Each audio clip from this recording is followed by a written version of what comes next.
असम अनुसूचित जाति संग्रामी युवा परिषद असम जाग उठाए। असम मीन विकास निगम के बड़े घोटाले में शामिल मुख्य आरोपी पद्मकांत हाजरिका गिरफ्तार। ओडिशा के पुरी से भ्रष्टाचार निरोधक शाखा एसीबी ने पद्मकांत हाजरिका को गिरफ्तार किया।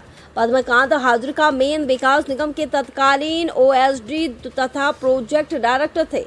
असम अनुसूचित जाति संग्रामी युवा परिषद के अध्यक्ष संजीव दास ने आरोप लगाते हुए कहा कि मेन विकास निगम के घोटाले में जितने भी आरोपी गिरफ्तार हैं, उनके अलावा मोरी गांव के विधायक रमाकांत देवरी समेत अनुसूचित जाति के एक संगठन के कई लोग भी इस घोटाले में संलिप्त हैं। उन्होंने यह भी कहा कि लंबे समय से आरोपों के घेरे में रहे अनुसूचित जाति के फर्जी प्रमाण पत्र लेकर डिब्रूगढ़ और तिनसुकिया के विभिन्न कार्यालयों में काम कर रहे व्यक्तियों की भी जांच कराई जाएगी। उन्होंने मुख्यमंत्री और भ्रष्टाचार निरोधक शाखा से इसकी मांग की है।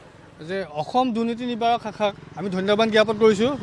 माननीय मुख्यमंत्री महोदयको धन्यवाद ज्ञापन करिছোঁ जे अनुसूचित जाति কৈপত্যসকলৰ কাৰণে যিটো অনুसूचित জাতিৰ কাৰণে মিন বিভাগ আছিলে, সেই মিন বিভাগত যে প্ৰকৃত অনুসূচিত জাতি লোকসকলক বঞ্চিত কৰি একাংশ বিষয়া কৰ্মচাৰীৰ লগ লাগি বিভিন্ন সময়ত শ শ কোটি টকাৰ কেলেংকাৰী কৰি আহিছিলে। সেই কেলেংকাৰী অন্যতম অভিযুক্ত হিচাপে আছিলে ওএছডি পদ্ম হাজৰিকাক যোৱাকালি দুৰ্নীতি নিবাৰক শাখাই উৰিষ্যাৰ পৰা গ্ৰেপ্তাৰ কৰিছে আৰু তেওঁৰ ঘৰত বিভিন্ন ধৰণৰ নথি পত্ৰ উদ্ধাৰ হৈছে। যে আমি যদি চাবলৈ যাওঁ যে এই অকল এই ওএছডিজনে নহয়, তেওঁৰ লগতে এচিএছ বিষয়াৰ পৰা ধৰি কমেও 8জন বিষয়াক গ্ৰেপ্তাৰ কৰিলে। তাৰ লগতে যে সেইটো সময়ৰ যিজন চেয়াৰমেন আছিলে যে মৰিগাঁৱৰ বিধায়ক ৰমাকান্ত দেউৰীকো এই এণ্টি কৰাপশ্যন ডিপাৰ্টমেণ্টে তেওঁকো সেই তদন্ত আওতালৈ আনিব লাগে। লগতে আমি লক্ষ্য কৰিছোঁ যে তাত মধ্যভোগী হিচাপে অনুসূচিত জাতি কেইটামান সংগঠনৰ নেতাই সেই সময়ত মধ্যভোগী হৈ ঠিকাদাৰসকলক সহায় কৰি তেওঁলোকেও লাখে লাখে টকা আত্মসাৎ কৰিছিল। যে সেইসকল লোককো এই তদন্ত আওতাৰ মাজলৈ আনিব লাগে। আমি যদি চাবলৈ যাওঁ ফিছ ফেডতো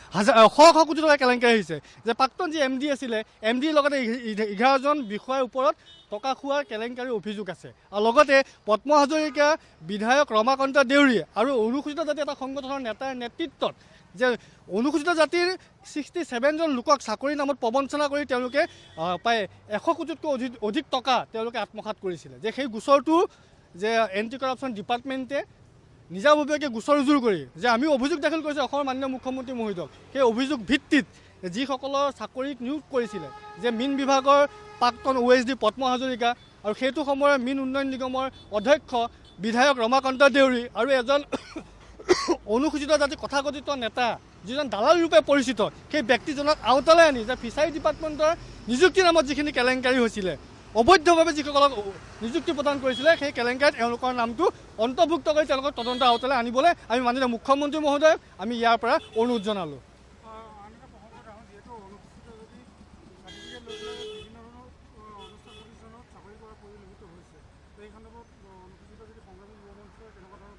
যে অনুসূচিত জাতি সংগ্ৰামী যুৱ পৰিষদ অসমে লৈ আছিলে সেইখিনি চৰকাৰক ৰিটাৰ্ণ কৰিব লাগে।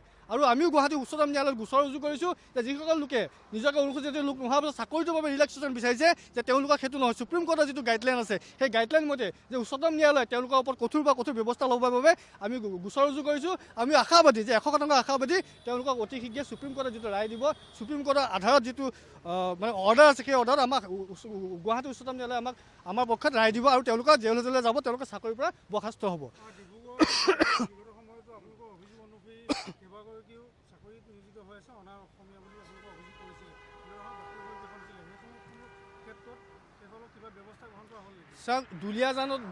দুলীয়াজান অইল আৰু মেডিকেলত আমি বিভিন্ন ধৰণৰ অভিযোগ দাখিল কৰিছোঁ। যিসকল প্ৰকৃত কেইবাখনো মহাবিদ্যালয় যিসকল লোকৰ ডিব্ৰুগড়ৰ বাসিন্দা নহয়, তেওঁলোক কৰ্মসূত্ৰে তেওঁলোকৰ পৰিয়ালে কোনোবাই ইয়াত আহি অইলত চাকৰি কৰিছিলে, কোনোবাই কলেজত কৰিছিলে, কোনোবাই DC অফিচত কৰিছিলে, তেওঁলোকে জাতিগত প্ৰমাণ পত্ৰ ল'লে।